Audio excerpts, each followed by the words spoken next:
أعوذ بالله من الشيطان الرجيم بسم الله الرحمن الرحيم أولئك جزاؤهم مغفرة من ربهم وجنات تجري من تحتها الأنهار خالدين فيها ونعم أجر العاملين لقد خلت من قبلكم سنن فسيروا في الأرض فانظروا كيف كان عاقبة المكذبين هذا بيان للناس وهدى وموعظة للمتقين ولا تهنوا ولا تحزنوا وأنتم الأعلون إن كنتم مؤمنين إن يمسسكم قرح فقد مس القوم قرح مثله وتلك الأيام نداولها بين الناس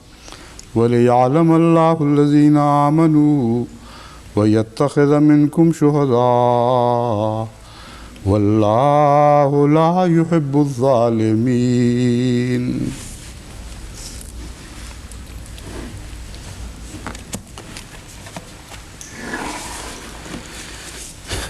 Sebelum saya masuk ke ayat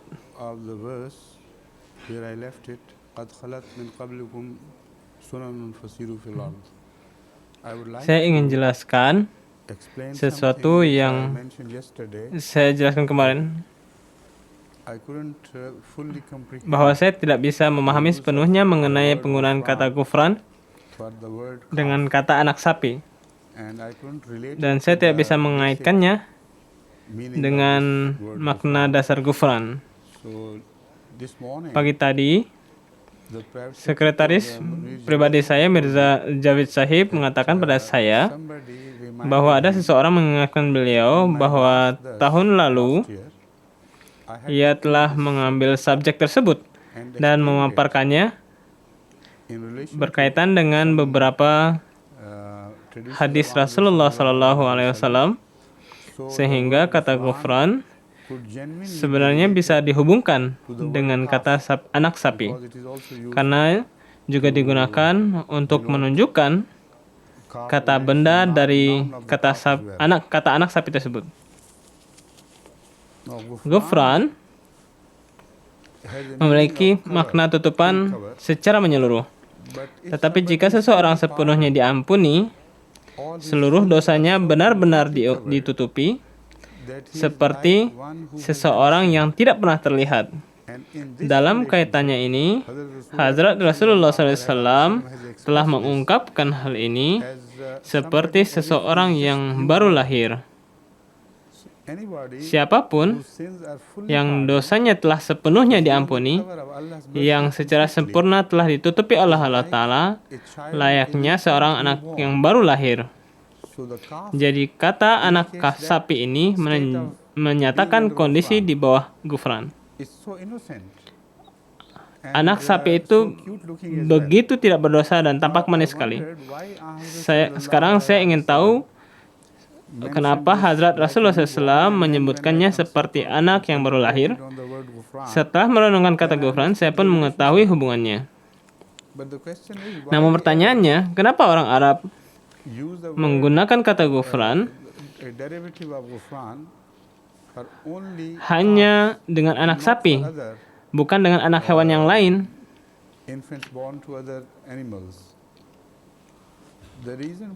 Alasannya adalah sapi memiliki sifat tak berdosa yang bahkan tumbuh dengan dan tidak pernah menyimpang. Bahkan jika kalian melihat anak harimau, anak singa yang baru lahir, mereka tampak tidak berdosa. Kondisi tak berdosa itu adalah sesuatu yang tumbuh dengan masa kanak-kanak yang baru lahir, dan wajah dari Tuhan tampak tidak berdosa. Namun kemudian hewan pun mulai memperlihatkan jejak kekerasan, serangan terhadap yang lain. Namun anak sapi adalah seekor binatang yang terhadapnya tidak ada yang menyerang. Ini merupakan simbol kepatuhan, tak berdosa, dan rendah hati. Dan siapapun yang Punjabi juga merujuk pada seseorang sebagai seekor sapi. Meskipun maksudnya adalah kebodohan. Namun di dalam bahasa Arab itu bukanlah konotasi yang kita bisa baca. Ini jadi anak sapi atau sapi layak mendapatkan kondisi yang berasal dari kata gufran.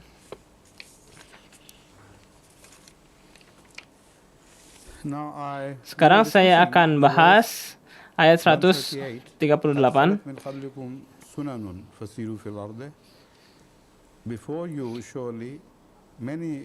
Sesungguhnya sebelum kamu telah banyak berlalu tata tertib perilaku, maka berjalanlah di muka bumi dan perhatikanlah nasib orang-orang yang kalian temui, yakni mereka yang mendustakan Tuhan dan kebenaran, menolak para nabi dan menentang mereka. Mereka semua akan dibinasakan, dan pada akhirnya semua upaya mereka untuk melawan kebenaran benar-benar akan dihancurkan. Jadi inilah kondisi kegagalan yang senantiasa terus-menerus terjadi, dan ini tidak pernah berubah. Namun terkadang sunnah atau kebiasaan mereka itu berubah. Manusia menerapkan suatu pola hidup, namun di kemudian hari meninggalkannya. Meskipun sunnah itu dapat diterapkan dalam pola hidup yang telah menjadi suatu tata tertib yang terus-menerus dan permanen bagi seseorang, namun nilai-nilai yang dimiliki manusia senantiasa berubah, sehingga sunnah mereka pun berubah. Itulah mengapa Allah menyebutkannya secara spesifik pada ayat yang lain, yakni ketika kalian berbicara mengenai sunnatullah, maka itu tidak akan pernah berubah.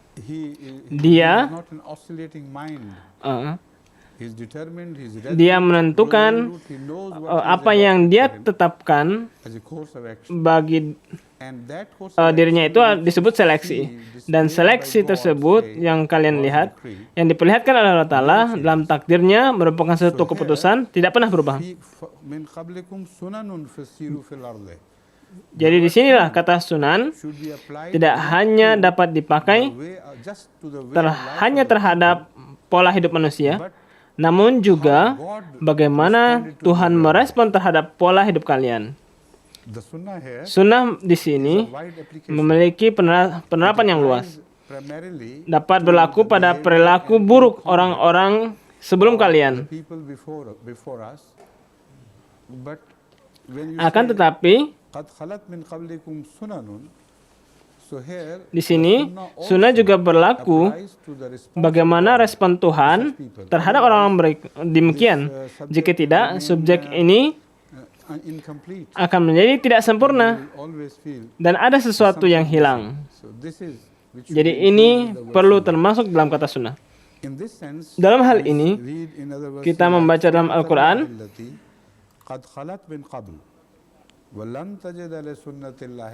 ada ungkapan tata tertib perilaku telah berubah sebelum kalian. Dan di sini dia berbicara tentang dirinya sendiri, sunatallahi lati qad khalat, yakni adalah sunnah Allah Ta'ala sendiri yang telah berlaku sebelum. Jadi para pemufasirin yang telah membatasi kata sunan, yakni tata tertib perilaku bagi para pelaku kejahatan, mereka kehilangan poin ini.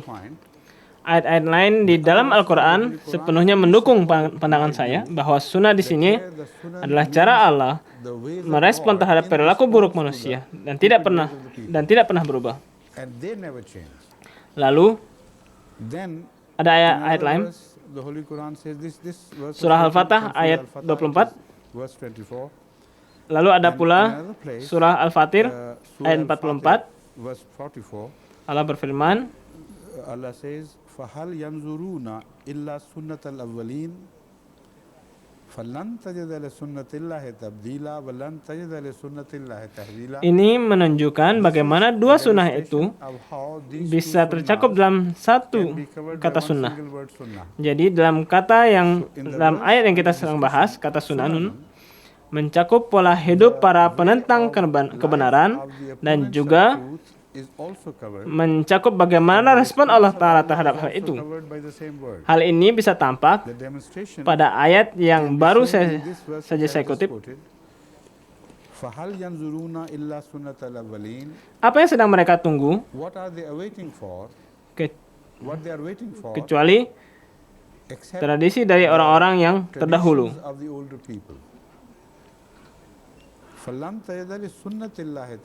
Berkenaan dengan tradisi pola hidup tersebut,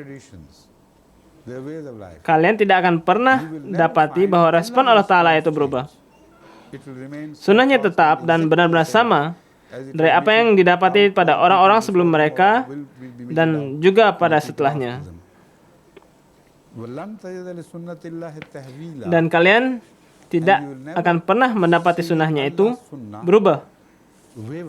Sekarang perlu dipahami apa bedanya tabdila dengan tahwila. Karena baddala yubaddilu tabdilan berarti sesuatu yang untuknya telah ditemukan suatu cara yang lain. Sesuatu yang telah diubah dari satu jalan ke jalan yang lain. Dari satu bentuk ke bentuk yang lain. Sesuatu yang telah digantikan oleh yang lain. Semuanya ditunjukkan melalui kata tabdilan. Badlan atau tabdilan, akar katanya sama. Tahwil adalah berpindah posisi, mengubah sementara, tidak permanen. Jadi kalian tidak akan pernah melihat perubahan sunnahnya secara sementara ataupun secara permanen. Jadi bahkan hanya untuk sementara saja pun sunnahnya tidak berubah. Dan ketika kalian berbicara mengenai sunnahnya yang sementara, maka kalian baru akan memahami apa yang terjadi pada perang Uhud. Karena beberapa dari sunnatullah tidak berubah. Dan sunnah yang tidak berubah sementara hanyalah sunnah yang berkaitan dengan mereka. Keputusan Allah lainnya dicakup dalam kata yang lain. Jadi inilah perbedaan yang hendaknya ada dalam pikiran kita sebelum kita memahami sepenuhnya apa yang terjadi pada perang Uhud. Bukanlah sunnah Tuhan, yakni tidak pernah membiarkan orang-orang beriman terluka. Ini bukanlah sunnah. Jika ini dikatakan sunnah, tentu sunnahnya pun tidak akan berubah pada perang Uhud. Kalian bisa katakan Allah telah mengubah sunnahnya secara sementara, namun kalian akan kembali pada sunnahnya yang permanen. Jadi ini bukanlah permasalahannya. Sunnahnya, yakni tindakan, tata tertibnya, keputusannya tidak pernah berubah. Final, permanen, telah diatur dan tidak ada penyimpangan.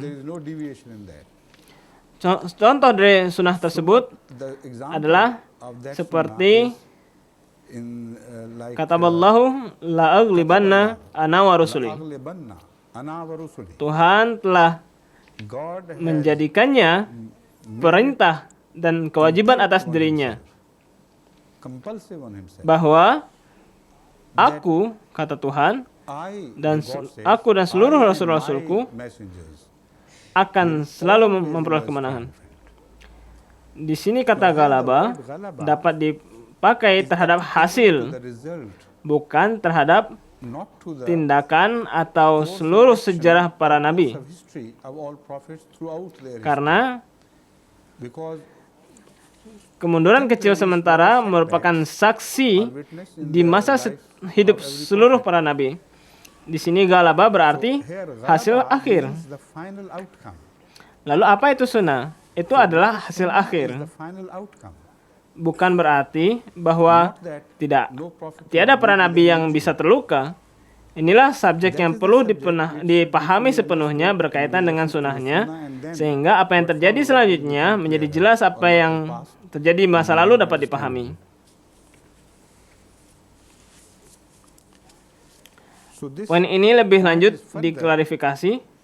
Tidak dikatakan, It doesn't say, lihatlah look, bahwa mereka observe that those yang menolak kebenaran, rejected the truth, mereka akan gagal they were frustrated akan segala upaya mereka dalam segala hal dan tidak akan pernah memperoleh kemenangan di atas kebenaran. Ini bukanlah apa yang dikatakan Al-Quran. Al-Quran mengatakan, "Fanzuru kaifa kana aqibatul mukadzibin."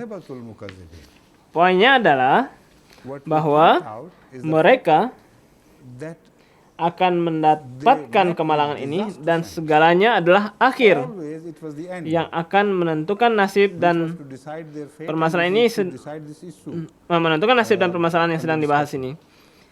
Hasil akhir dari orang-orang yang tak beriman, yang menentang kebenaran, selalu kemalangan. Always disaster. Tidak pernah kesuksesan dalam tujuan apapun dengan cara apapun. Anyway, Jadi, kemunduran sementara para sahabat pada perang Uhud bukan berarti Allah mengganti sunnahnya. Allah changed His sunnah. Artinya, bukanlah sunnatullah That it is not the sunnah of Allah. bahwa tidak ada seorang pengikut Nabi SAW yang akan memperoleh luka-luka, duka cita, With any sorrow or grief or any sort. Of any dan sort. itu telah terjadi menjadi takdir Fate of the people bagi para kekasihnya, maka tidak akan ada lagi yang akan menjadi kafir, tidak beriman, dan tidak setia.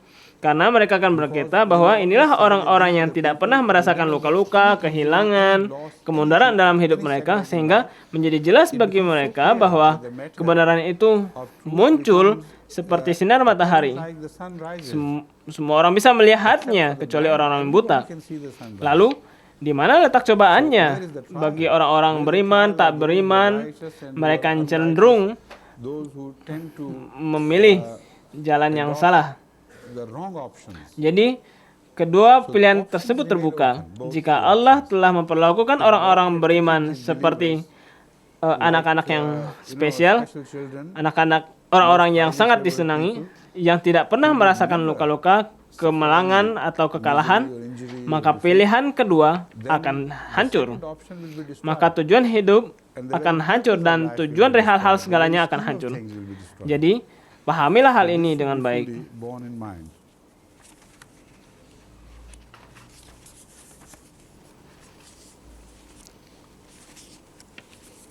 Kata sana telah dibahas sebelumnya. Discussed before. Ada satu poin One little yang belum saya sebutkan sebelumnya mengenai kata about the word sana ini.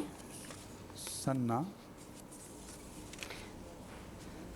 Jika kalian membaca satu daftar arti-arti yang beragam dari konotasi yang berbeda, Different meanings or difference in maka kalian akan selalu dapatkan satu urutan umum yang sama seperti yang telah saya tunjukkan sebelumnya mengenai kosakata ini, kecuali atau satu atau dua kasus yang sulit, difficult example. Difficult di mana yang satu mulai meninggalkan urutan kaitannya. relationship. Dalam hal ini, In this case, terpikir oleh saya kata al-masnun yang disebutkan which is mentioned di dalam Al-Quran in the Holy yang Quran, in the menggambarkan bagaimana manusia itu diciptakan dan bagaimana kehidupan ini bermula. originated. Al-Quran mengatakan, The Holy min Quran hama'in masnun. Hamaim Masnun. Kami memulai proses penciptaan dari From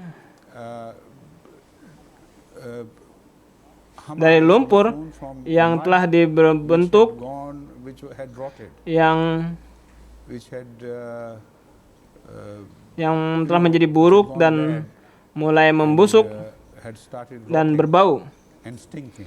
Dari sesuatu yang membusuk, berbau, Stinking, which is being merujuk kepada masnun. is referred to as Masnun. Dengan semua konotasi ini, All other connotations, karena kata sana the word sanna berarti is membersihkan of dan and menjadi sesuatu itu making something bercahaya, being purified, suci dan sebagainya. and so forth. Jadi, kenapa orang-orang Arab tiba-tiba Suddenly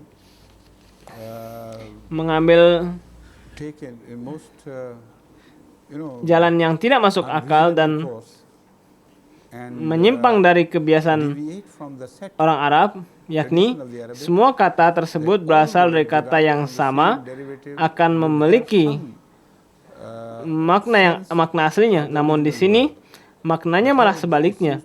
Jadi ketika saya merenungkan hal ini lebih lanjut, dan saya rasa saya mendapatkan jawabannya.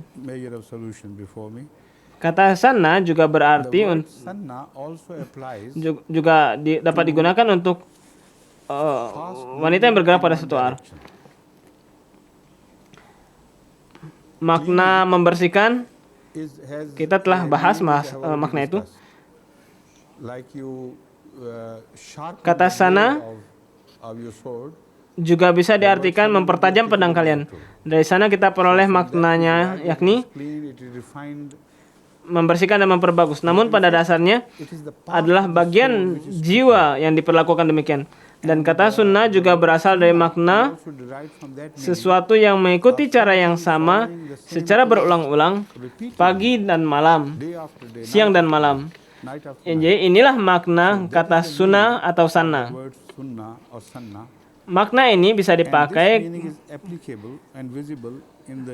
ketika orang Arab mengatakan wasannal iblu, artinya seseorang yang menemukan seekor unta yang berlari kencang pada satu arah. Ketika mereka berkata as-sananu, berarti beberapa hewan sedang berupaya. Hewan-hewan itu tercakup pada kata as-sananu, yang sedang berupaya untuk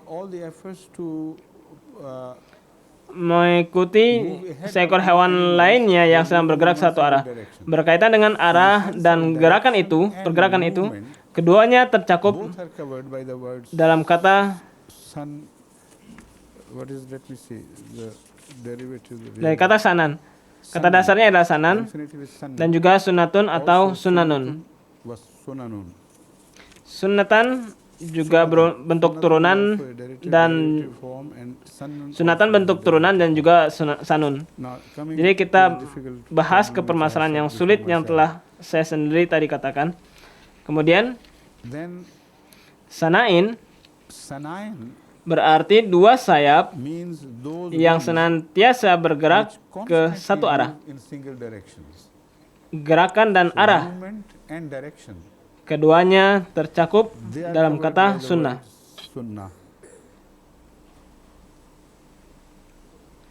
Kemudian saya memahami bahwa sebagaimana sebelumnya saya telah menyebutkan satu contoh dan beberapa contoh lainnya, bahwa terkadang kata kerja bahasa Arab bisa digunakan terhadap situasi di luar dan juga terkadang situasi yang di dalam.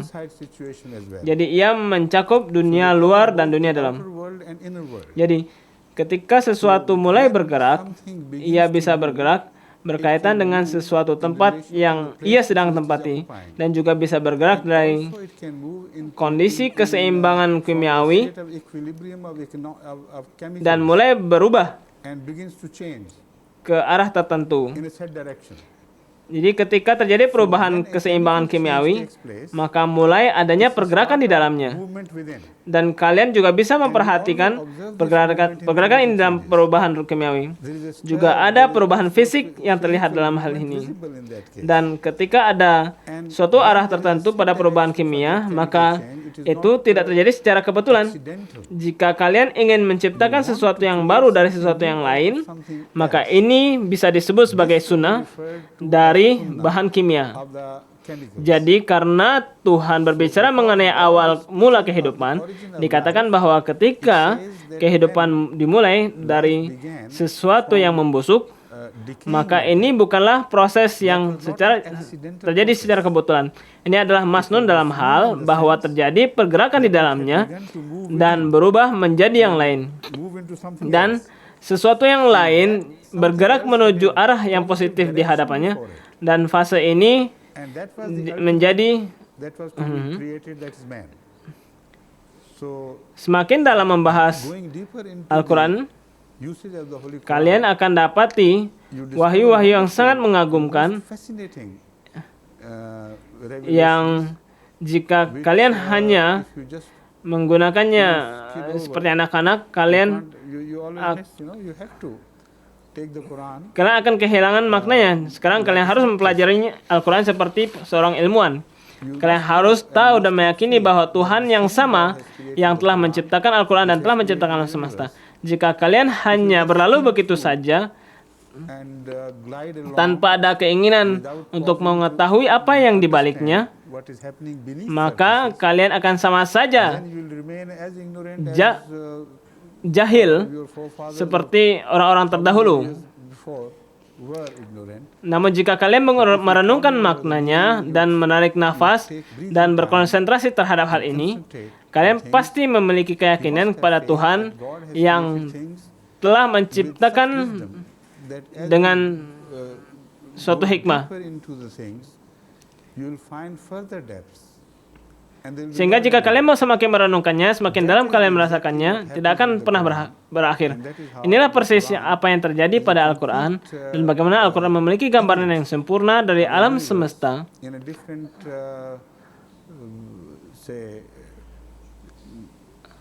dalam dimensi yang berbeda.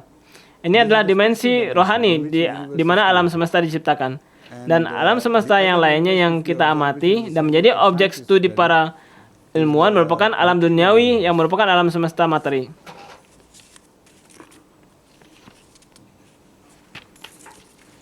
Sekarang kita kembali ke ayat. Kebanyakan para mufassirin mengatakan adalah untuk meningkatkan moral umat Islam, dan sedemikian rupa telah dikatakan bahwa segalanya terjadi dan janganlah merasa jijik. Tuhan tidak akan meninggalkan kalian.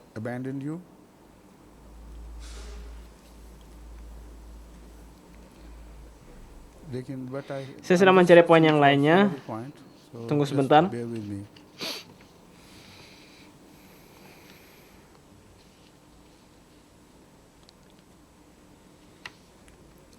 Tidak ada yang spesial untuk disampaikan kecuali tafsir Hazrat Muslih Maud. Beliau menunjukkan bahwa subjek arkeologi banyak disebutkan di dalam Al-Quran, dan sejauh pengamatan saya, kalian tidak akan temukan hal ini di dalam buku yang lain. Jadi betapa kurang beruntungnya kondisi umat Islam sekarang, ya, bahwa meskipun suatu kitab yang mereka miliki itu unik dalam mengenalkan satu subjek studi yang baru, namun mereka tidak memberikan perhatian terhadap hal tersebut. Dan Hazrat Muslih Maud menyimpulkan bahwa oleh karena hal inilah umat Islam telah banyak mengalami penderitaan dan membiarkan para musuh untuk menyerang Al-Quran dari sisi sini dan sana, dan mereka tidak bisa membela diri karena mereka tidak pernah mempelajari bagaimana jawaban terhadap sebagian besar keberatan yang dilancarkan terhadap Al-Quran dan Islam yang terdapat pada studi arkeologi. Jadi ini menunjukkan bahwa hendaknya para Ahmadi, ilmuwan para Ahmadi juga memberikan perhatian yang belas tidak hanya terhadap arkeologi, namun juga segala kaitan arkeologi dengan pembahasan Al-Quran. Satu-satunya sarjanawan yang saya tahu, meskipun bukan studi arkeologi, bernama Syekh Abdul Qadir Muhakkik. Terkadang hanya karena rasa ingin tahunya, beliau menemukan jawaban atas segala serangan terhadap Al-Quran. Beliau menjadi arkeologi dan terkadang menjadi yang lain, namun dilakukan sendiri. Hanya karena adanya keinginan yang dalam untuk membela Islam dan Al-Quran, sehingga ia menjalani studi arkeologi dan banyak hal yang menarik, tidak secara langsung, namun memberi manfaat bagi para arkeolog lainnya. Contohnya, di dalam Al-Quran, beberapa orang yang tua disebutkan di dalam Al-Quran dalam sebuah urutan, beberapa di antaranya tidak pernah disebutkan sama sekali oleh Perjanjian Lama, Perjanjian Baru atau juga apokrif, dan para orientalis, khususnya ulama Kristen yang menjadi penjaga dari orientalis, namun mereka hanya mempelajari Islam hanya untuk menyerang Islam. Mereka biasanya menertawakan hal ini, dan lihatlah Hazrat Muhammad SAW.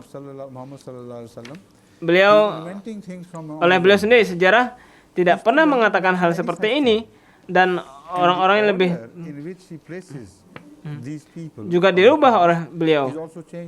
Namun karena Syekh Abdul Qadir mempelajarinya begitu dalam, hasil dari Gua Qumran, apa saja yang beliau pelajari, beliau menemukan tidak hanya secara langsung, namun juga beliau mempelajari beberapa ulama Kristen yang menyebutkan fakta ini dengan rasa heran.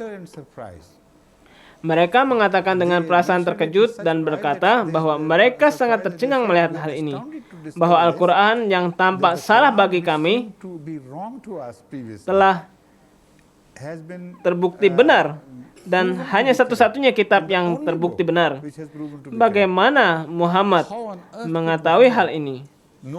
Kami masih mengatakan kitab ini adalah kitab Muhammad, namun kitab ini tidak mengatakannya dengan pernyataan yang salah, bahwa Nabi SAW tidak bisa membayangkan hal tersebut, yang tidak terekam dalam sejarah yang diketahui oleh beliau oleh orang-orang zaman sekarang hanya beberapa tahun belakang.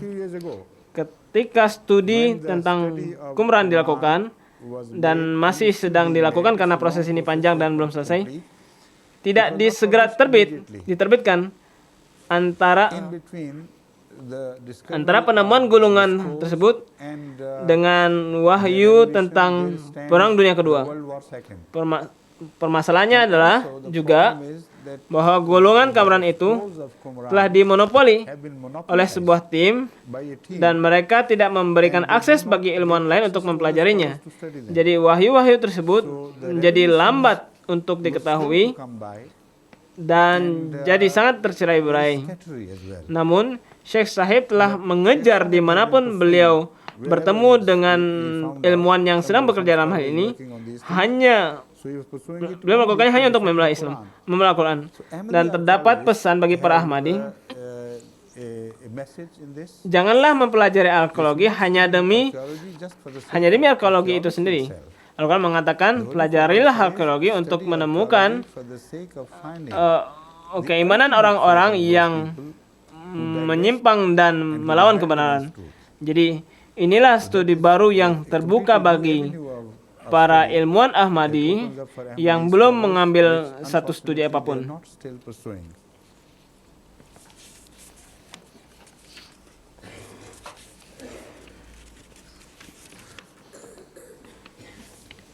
Tuan Very, ketika ia menemukan suatu pernyataan yang begitu indah dan penelitian yang mengagumkan, seperti pelajarilah arkeologi dan juga sejarah bangsa-bangsa, ini merupakan suatu penemuan dan pernyataan yang begitu mengagumkan, sehingga sejarawan modern semakin tertarik terhadap bukti-bukti arkeolog daripada bukti-bukti tertulis dan bukti-bukti dari para peneliti, sejarawan, dan sebagainya. Satu-satunya bukti pasti positif tentang apa yang terjadi pada masa lampau hanya bisa diperoleh melalui arkeologi. Dan orang tersebut pasti menjadi iri terhadap Al-Quran dan pasti telah menjadi mendidih ketika Al-Quran mengatakan hal-hal seperti ini. Lihatlah dia.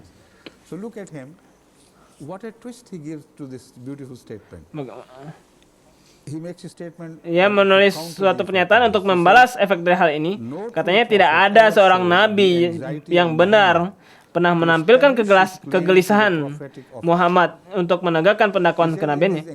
Katanya dalam hal kegelisahan untuk menegakkan kebenaran, beliau suruhlah orang-orang untuk pergi dan mencari bukti-bukti arkeolog dan bukti dan akan membawa kalian pada kebenaran. Tidak ada seorang nabi yang benar yang bisa membayangkan hal tersebut sebagai bukti kalau Tuhan tidak memberitahukannya. Tidak ada seorang penipu pun yang dapat memperoleh sarana seperti ini. Ini adalah tantangan yang besar terhadap seluruh dunia, mencakup seluruh zaman perkembangan manusia dan zaman sebelumnya. Jadi ini adalah pernyataan pencurian yang membuktikan kebenaran Hazrat Muhammad SAW dan juga sebaliknya. Dan jadi mereka yang maju untuk menentang Islam, mereka kehilangan setiap poin yang akan membawanya pada kebenaran. Mari cari tahu kenapa Al-Quran menyebutkan demikian pada ayat selanjutnya. Mari beralih ke ayat selanjutnya. Tentu reaksi Tuan Ferry telah tercakup pada ayat selanjutnya. Allah mengetahui bahwa orang semacam ini akan lahir, maka Allah memberikan jawaban pada ayat selanjutnya. Allah Ta'ala berfirman,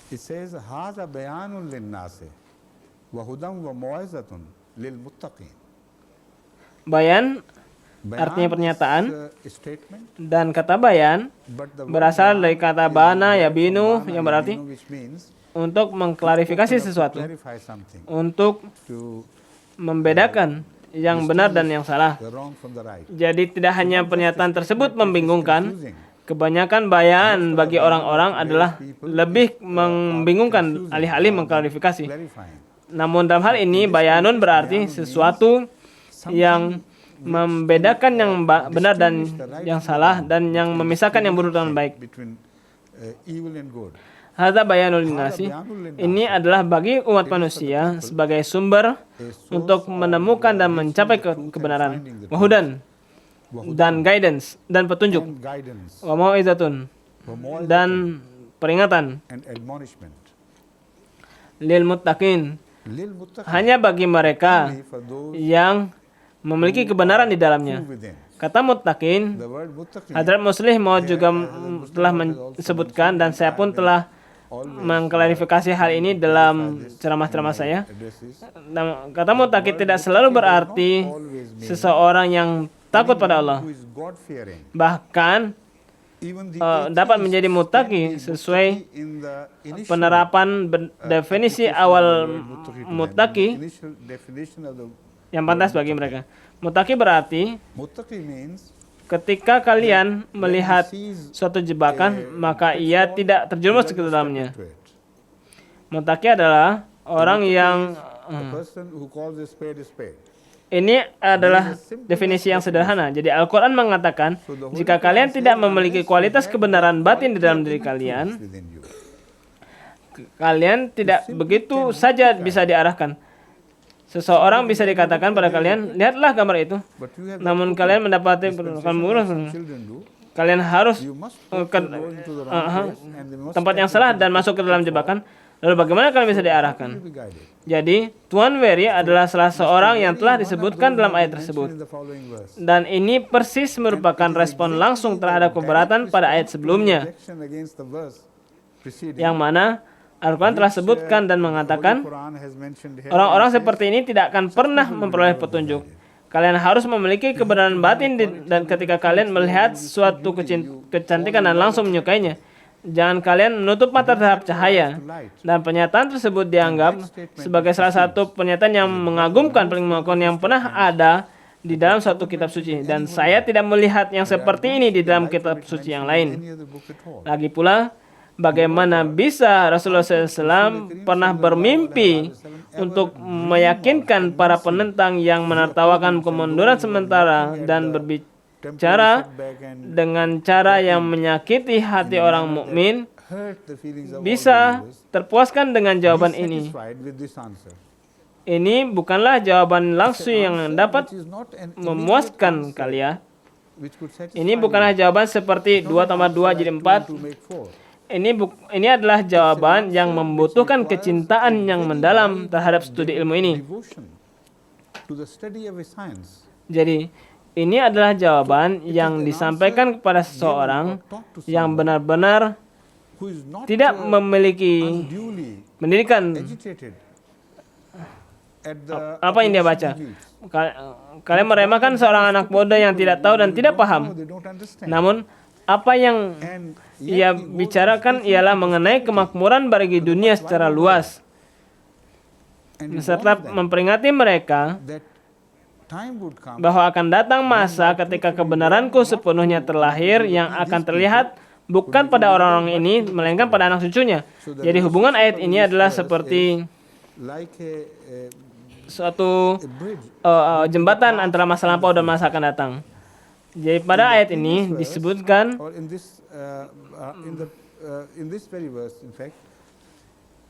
disebutkan mengenai masa lampau dengan merujuk kepada masa yang akan datang. Jadi ayat ini menjadi satu jembatan. Jika tidak, orang-orang akan menutupi dunia dengan sikap para ulama yang menanyakan mengenai kebenaran. Mereka yang mempelajari hakikat dari segala sesuatu dan terus mendalaminya. Orang-orang yang menemukan dari seorang raja yang terkubur di bawah piramida dan sebagainya. Orang-orang ini yang penuh rasa ingin tahu telah disebutkan. Bukan Abdullah bin Ubay bin Salul dan orang-orang semacamnya. Jadi Hadrat Rasulullah SAW jauh berkenaan dengan perasaan langsung pribadinya. Dan Allah mengatakan pada dunia, ini adalah orang-orang yang penting dalam alam semesta. Apa yang kalian bicarakan? Kamu hanya makhluk kecil dan dengan akal yang kecil. Akal kalian dibengkokkan karena hal-hal kecil yang terjadi. Ini juga kemunduran yang juga bisa dijabarkan dengan logika yang sama terhadap mereka yang mengingkari para nabi dan kebenaran. Kebenaran ini juga berkaitan dengan penolakan tersebut.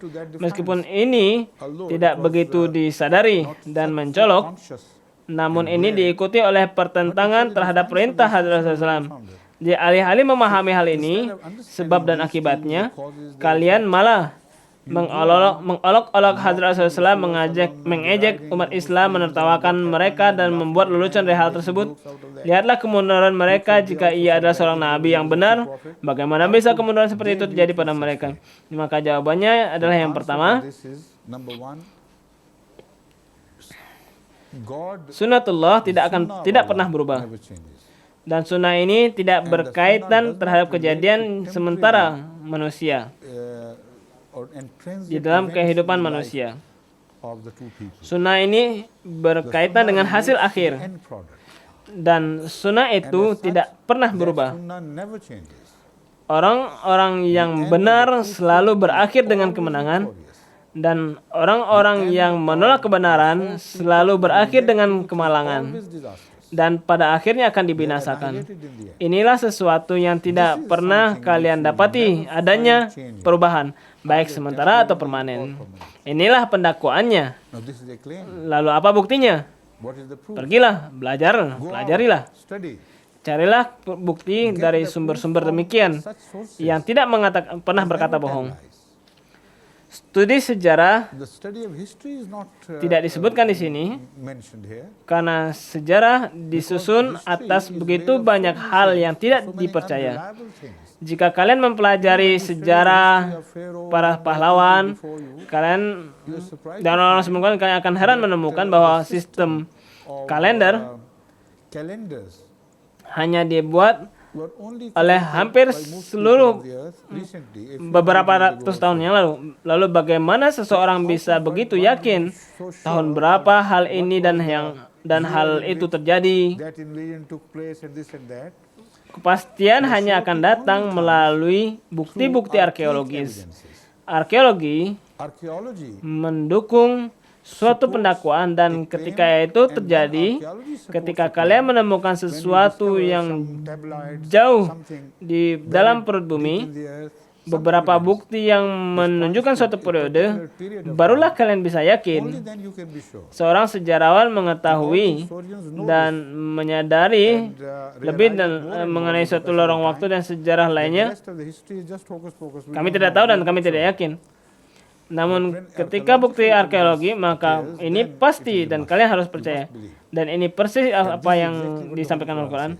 Maka dia bukanlah seorang yang bahagia dengan pendakwaannya yang ditolak dan yang berkata, baiklah, yakinlah padaku dan janganlah panggil aku pendusta. Merupakan seseorang yang perilakunya sangat mulia dan luhur.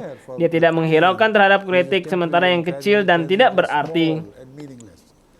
Ia berbicara mengenai kebenaran untuk seluruh alam semesta.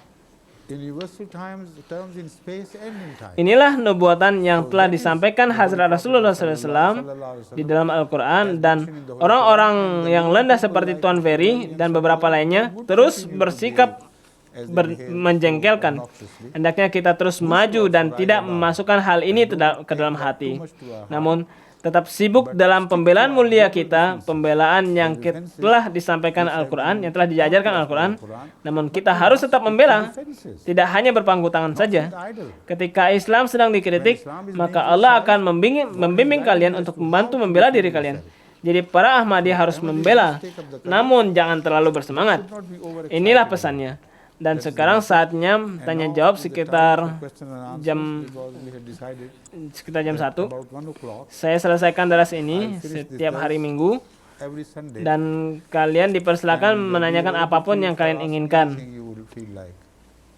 Ya, tentu kalian yang akan selalu bertanya, namun biarkanlah pertanyaan murni yang disampaikan.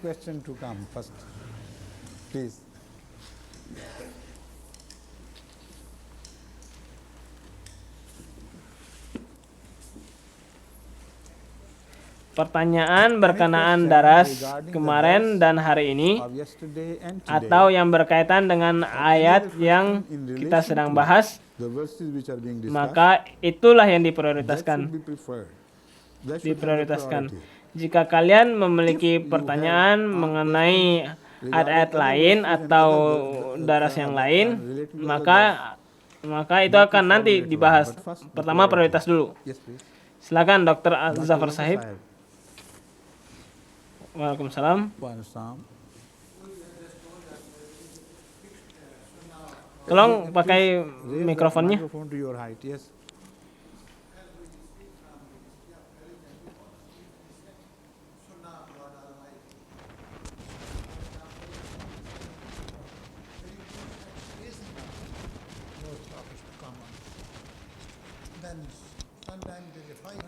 Mohon diulangi, saya tidak menangkapnya secara utuh.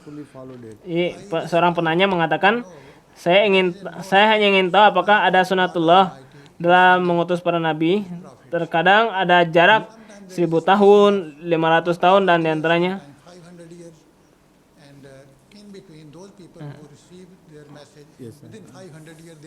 Saya paham sebenarnya.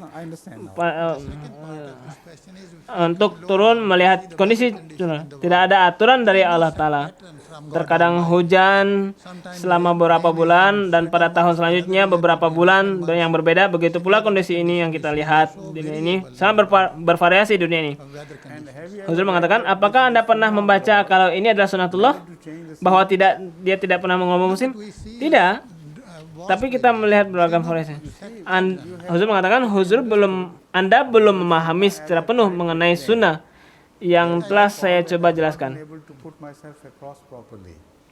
Apa yang saya sampaikan adalah perubahan dan variasi itu juga bagian dari pola sesuatu.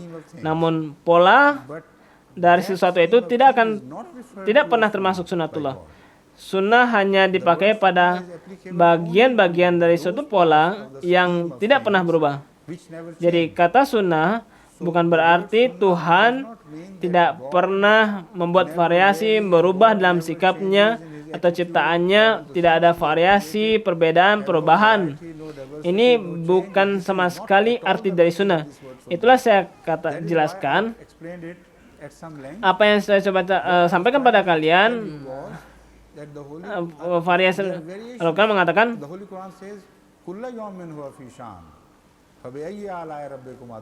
Setiap saat dia memiliki aturan dan menampilkan sifatnya.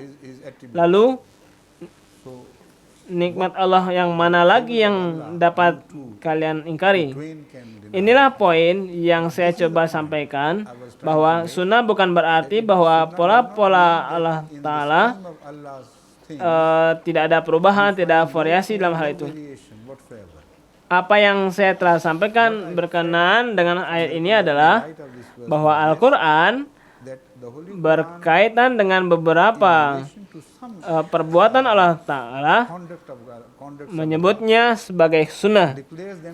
Dan kapanpun Al-Quran menyebutkan suatu perbuatan Allah sebagai sunnah, dalam hal itulah kalian tidak pernah menemukan perubahan. Berkaitan dengan apa yang terjadi pada hal ini, Allah tidak pernah mengatakan bahwa para nabi tidak pernah mengalami rintangan, dan ini adalah sunnah, sunnatullah. Apa yang Allah telah firmankan adalah akibatul mukazzibin. Allah merespon mereka yang melawan kebenaran selalu akan sama, khususnya pada akhir keputusannya. Terkadang mereka diberikan kebebasan dan juga kesuksesan dalam seluruh proses konfrontasi tersebut. Namun pada akhirnya mereka lah yang akan paling frustasi, akan gagal. Akibatul mukadzibin adalah apa yang akan tampak dari sunnatullah. Paham? Jadi perubahan yang ada di dalam alam semesta ini dan halnya, siapa yang mengatakan bahwa ini adalah sunnatullah, bahwa tidak akan ada perubahan di dalamnya? Penanya mengatakan, bukan, saya setuju bahwa sunnah para nabi telah ditetapkan, namun dalam kaitannya dengan urusan-urusan dunia ini. Huzur mengatakan, Anda masih belum paham. Sunnah bukan berarti perubahan Tuhan secara umum. Huzur mengatakan, sunnah bukan berarti pola Allah dalam berbagai hal. Sunnah bukan berarti hukum alam. Bagaimana Anda mengaitkan sunnah, suatu makna terhadap kata sunnah yang benar-benar asing seperti itu? Allah telah secara khas berfirman bahwa sunnah berlaku pada cara perbuatan Allah Ta'ala yang tidak pernah berubah. Dan cara tersebut, jika tidak disebutkan oleh Allah Ta'ala, maka kita tidak akan tahu. Jadi Al-Quran telah berulang kali membuat jelas bagi kita cara tersebut dengan judul sunnah. Itulah sunnah. Namun fenomena lainnya bukanlah sunnah. Saya tidak mau terlibat dalam pembahasan ini, namun karena Anda telah membukanya, maka saya akan jelaskan. Juga ada sunnah yang tersembunyi. Berdasarkan hal itu, kalian akan melihat perubahan. Namun sunnah tidak berubah. Dalam hal tersebut, Anda juga bisa merujuk pada fenomena yang Anda sebutkan tadi menjadi dasar sunnatullah. Hukum alam yang menyebabkan perubahan dalam cuaca, mereka tidak berubah. Tidak berubah. Ketika cuaca berubah, itu bukan berarti bahwa hukum tersebut telah salah. Tiba-tiba mereka mulai berubah dan bersikap dengan cara yang aneh. Hukum itu tidak berubah. Hukum pada musim gravitasi, panas, pada gas dan benda padat dan sebagainya, mereka akan tetap sama. Namun cantiknya adalah ada variasi tersebut dalam cuaca, tata tertib dan hukum tersebut. Ada variasi dalam hal tersebut. Jadi apa yang Anda sampaikan tadi bukanlah perubahan sunnah. Jika kata sunnah dapat dipakai untuk semua hal, maka juga dapat dipakai dalam hukum alam yang tidak pernah berubah. Dan apa yang Anda lihat berubah itu bukanlah hukumnya. Ini adalah kombinasi dari faktor hukum dasar of basic law yang menunjukkan play interaksi, each other and against menunjukkan each interaksi other in interaction. dan variasi interaksi tersebut dari Interaction satu sisi dengan sisi lainnya, itulah yang menyebabkan perubahan yang Anda lihat. changes in weathers and things. Terima kasih. Thank you, sir. Ya, Dr. Daud, Dr. Dawood, silakan maju ke depan. come forward.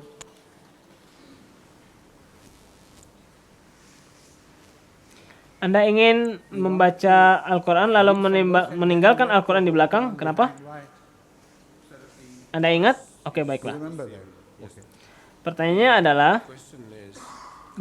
bukankah menjadi sunnah bahwa para nabi menjadi pendusta? Maaf, apakah sunnatullah bahwa para nabi itu lemah dan dilemparkan batu lalu menolak mereka? Itu bukanlah sunnah Allah. The sunnah of opponents. Yes, but I mean that Itu adalah I read that verse which mentions both the sunnahs. The sunnah of itu adalah sunnah para penentang. and the sunnah in response to that sunnah, there are two different things covered by the same word sunnah. Pertanyaan saya adalah, question is that Allah telah menetapkan hal ini. Allah menciptakan keburukan dan Allah menciptakan kebaikan. created good. Kenapa menjadi penting untuk menyimpang dari norma tersebut? That norm. Bukan. Deviated from that. No, sir. Pertanyaan saya adalah, My question is apa perlunya penyimpangan tersebut? of deviation then. Saya tidak bisa memahami, lalu bagaimana saya bisa menjawab? Silakan jelaskan lebih jauh sehingga saya bisa pahami. Namun jika ada yang bisa memahaminya, tolong bantu saya. Pertanyaan saya adalah, My question is that ketika para nabi datang ke dunia, mereka disebut pendusta dan orang-orang menolak mereka. reject them.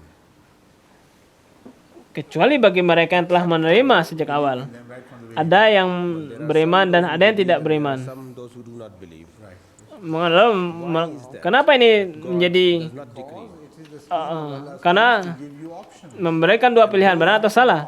Inilah yang membedakan manusia dengan malaikat. Membedakan ciptaan ini dengan nama bashar, manusia, dari ciptaan lainnya. Other creatures, Semua ciptaan lain all other creatures tidak memiliki pilihan, have no option. hanya memiliki pilihan yang sama, namun mereka semua ditarik Almost dalam dunia binatang the animal kingdom oleh intuisi yang tersimpan dalam gen mereka. to their genes Mereka tidak memiliki dua cara untuk memutuskan sesuatu. and take a course. Mereka selalu ditarik ke cara yang sama sehingga mereka tidak memiliki pilihan. Sebagai contoh, pada binatang kita lihat Who is in fear bahwa mereka merespon terhadap situasi to that secara otomatis. automatically. Namun, kalian Among men, akan temukan reaksi yang berbeda pada manusia. Bahkan seorang pengecut pun tidak akan selalu merespon perasaan pengecut ini. Sementara hewan yang pengecut selalu merespon perasaan ini. respond to his cowardice. Seorang pengecut, A coward person, jika ia seorang mukmin, if he is a believer, ia akan memperoleh kekuatan dari keyakinannya. from that belief, Meskipun ia ingin melarikan diri dari situasi yang berbahaya tersebut, namun ia bilang, baiklah, he will decide all meskipun saya tetap gemetar dan mati ketakutan, saya tidak akan berpindah dari tempat ini karena saya ingin Allah ridha. because I want to please Allah. Dan inilah So this is di mana ia akan diberi ganjaran. rewarded. Karena ia tidak mengikuti insting alaminya, namun mengambil suatu pilihan Taken an option, terhadap sifat alaminya. his natural disposition. Ya, inilah kenapa manusia berada di tingkat yang tinggi di sisi Allah Ta'ala In the sight daripada seluruh malaikat. all angels, Inilah yang telah ditampakkan pada kita dalam peristiwa Miraj. Miraj, Bahkan malaikat ditinggal di belakang Hadrat Rasulullah SAW, dan dalam kaitannya kedekatan dengan Allah Ta'ala, Hadrat Rasulullah SAW memperoleh perlakuan yang tidak pernah ada satupun ciptaan di muka bumi ini memperoleh karena adanya pilihan tersebut. Suaranya tidak jelas ini. options have been added. And when options are added, then of course the society has to be split into two. One takes this course, a part takes this course and a part takes that course. Apakah itu ketetapan Allah Ta'ala? Penanya mengatakan, adalah ketetapan Allah Ta'ala untuk memberikan pilihan. Seperti Anda memberikan pilihan kepada mahasiswa untuk belajar atau untuk tidak belajar. Penanya mengatakan sangat malang sekali. Rasul mengatakan kata malang merupakan kata yang sangat aneh. Bahwa tidak ada yang logis dalam kemalangan itu. Karena sama nasibnya dengan mahasiswa tadi. Mahasiswa bisa belajar, bisa juga tidak belajar, tergantung pada diri mereka sendiri.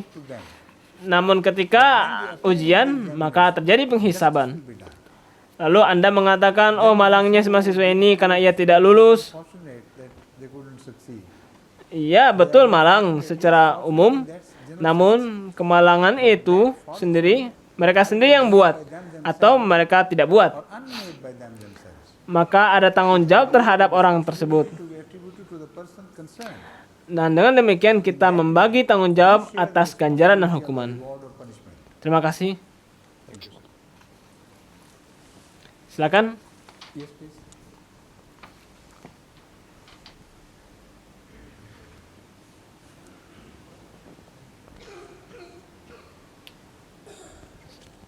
Assalamualaikum Hazur. Sharif Ahmad Khwaja from North London. Hazur, while Ketika menjelaskan tentang sunatullah, tidak berubah berkaitan dengan para nabi meraih kesuksesan pada akhirnya. Apakah saya benar memahami bahwa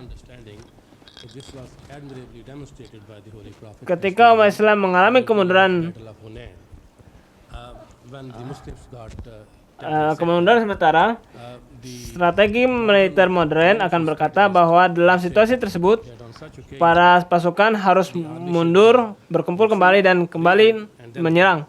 Namun dalam peristiwa Rasulullah SAW mengetahui bahwa beliau satu-satunya Nabi Allah yang benar, beliau sendiri namun mengetahui bahwa beliau adalah Nabi Allah dan Allah tidak pernah meninggalkan nabinya, beliau sendiri maju dan memanggil umat Islam untuk bergabung dengan beliau dan kemudian memperoleh kemenangan. Maka Rasul menjelaskan berkenaan dengan hal ini. Jika Anda sudah mengatakan sebelumnya bahwa ada sunatullah dan ada sunat, seperti yang saya katakan sebelumnya, ada sunatullah dan sunnah manusia. Tentu juga ada sunnah para nabi. Oleh sebab itu kita mengikuti sunnah Rasulullah SAW. Dan sunnah tersebut memiliki penerapan yang luas. Dalam setiap sisi kehidupan kita menemukan sunnah Rasulullah SAW untuk diikuti. Jadi ini juga sunnah para nabi. Mereka tidak pernah mundur dari tempat peperangan melawan para musuh. Seberapapun kuatnya dan bagaimanapun sulitnya kondisi yang muncul, Rasulullah SAW bukanlah seorang yang dilatih di sekolah umum atau dilatih peralatan sehingga kalian bisa mundur. Al-Quran tentu berbicara tentang hal ini. Dan dalam situasi kalian bisa mundur dan kembali berkumpul dan itu. Namun dalam hal pertempuran di mana pasukannya meninggalkan tempat pertempuran, maka itu bertentangan dengan sunnah para nabi. Yakni bersama-sama dengan para pasukan lalu melarikan diri dari bahaya. Jadi sunnah tersebut tidak hanya ditampilkan secara biasa, namun juga secara spesial sebagaimana yang Anda sebutkan. Hadrat Rasulullah SAW tidak lari dari bahaya tersebut. Itu satu poin. Namun beliau menghadapi bahaya tersebut. Beliau melarang orang-orang untuk membuat masalah. Namun itulah saatnya sifat khas seorang nabi ditampilkan. Jadi setelah ditinggalkan oleh pasukan beliau, hampir semuanya, beliau terus maju ke depan dan menyerukan,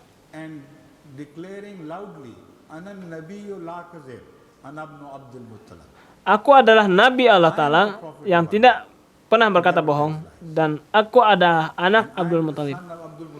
Sehingga tidak ada yang memiliki keraguan di pihak musuh bahwa dan bahwa dialah nabi itu. whose life we are initially and Dialah yang orang yang penting bagi kita dan harus dihancurkan dan dibunuh. Jika ia dihancurkan maka Islam akan hancur. Inilah yang mereka pahami dari semua perjuangan tersebut. of this struggle. Sehingga beliau menyatakannya dengan lantang, tidak pernah beliau melakukannya sebelumnya. Ini adalah untuk menunjukkan bahwa beliau adalah wujud nabi itu. Pernyataan itu sendiri merupakan bukti bahwa beliau adalah seorang nabi yang benar. Seorang yang palsu tidak akan pernah bisa melakukan hal tersebut dalam situasi genting seperti itu. Developed at that time which you are mentioning. Thank you, Huzur.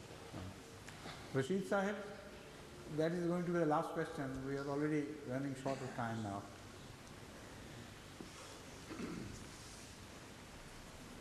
I have two questions, one on Sunnah and one Terima kasih. Rashid Sahib, ini yang pertanyaan terakhir mengingat waktu. Huzur, yesterday sir, you quoted the verse from Surah Buruj, Qutila ashabul akhdud. Penanya mengatakan, Huzur, saya punya dua pertanyaan. Yang pertama tentang sunnah. Aqibatul mukazzibin. Huzur mengatakan satu saya cukup. Same thing, sir. Kemarin Anda mengutip surah Al-Buruj, Qutila ashabul ukhdud, Yeah, but your explanation. dan fasiru fil ardi kaifa kana akibatul mukadzibin. All those Apakah keduanya memiliki makna yang sama? Bolehkah Anda jelaskan? same as far Anda telah menjawab pertanyaan Anda sendiri. Mohon penjelasan Huzur. Saya setuju dengan Anda bahwa agama semua orang yang menentang kebenaran akan berakhir sama सच्चे मजहबों के दुश्मन sejauh berkaitan dengan, के लिए आग लगाते हैं और खुद हलाक हो जाते हैं. bisa dipahami? These are the meaning of this verse. Qutila ashabul ukhdud. no. Who told you this? This was Saya akan sampaikan dalam bahasa Urdu. this is the way I understood, sir. May I have your explanation? Disampaikan dalam bahasa Urdu. Understanding is not binding on me, please. I agreed with your earlier statement. Do not agree with this statement. Oh, sorry. All right, sir. Thank you very much. Jazakumullah. All right, then let's prepare for the Zohar Namaz. Assalamu alaikum.